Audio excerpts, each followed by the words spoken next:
as we continue to look at what's happening across the city. Let's go to our Chelsea Edwards now, who is in West Columbia, giving us another look at some of the damage now done by the storm. Chelsea.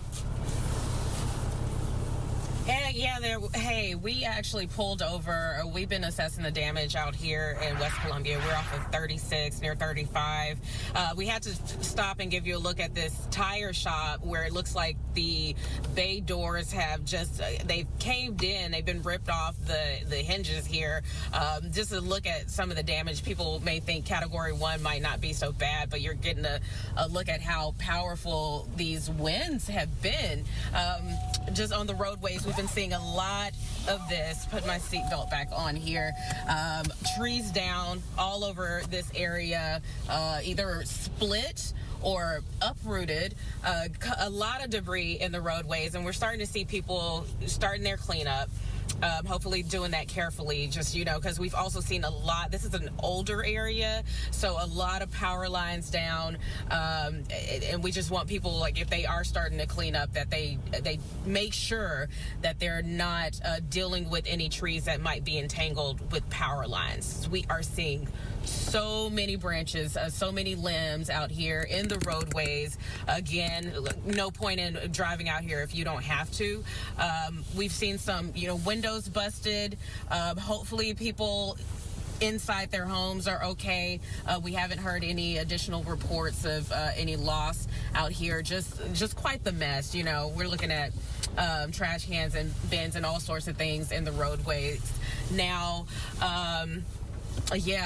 People just kind of heading out, trying to get things cleaned up out here. We were in Lake Jackson earlier, where I would say it was especially hard to navigate because of the amount of trees in the area that we were in. And just coming off of 288, off of the freeway, we could see so much damage, signs blown over, signs damaged, and of course, people stuck where they are, especially at one apartment complex, people trapped on the second floor. Take a listen.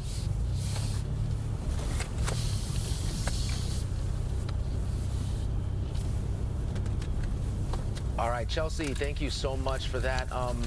Chelsea, if you can, one more time as well. I'm sorry if I misheard you. What else are you seeing? Like, where were you earlier today? And talk about the differences in some of the spots that you're seeing this damage. Apologies. I thought we had that sound bite from earlier. So I could walk you through. We actually started in Angleton. We were trying to make our way to Freeport earlier this morning, but we had to hunker down in Angleton because the storm got so bad. So we were out at the Buc-ee's there off of 288 and 35.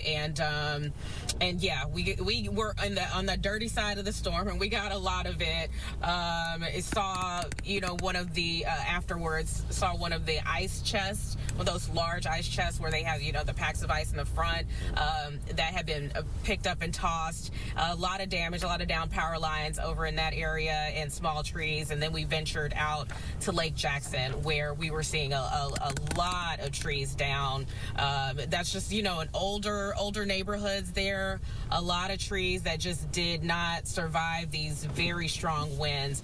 So they're dealing with a lot of cleanup over in that area. And we kind of worked our way to West Columbia right now to get a look here. You can see this large tree in the roadway. This is what people are dealing with, not being able to get out of their neighborhoods or have to find another way out. Where we were in Lake Jackson earlier, there were just people who were stuck on the second floor of an apartment complex because a tree had come down on the stairwell.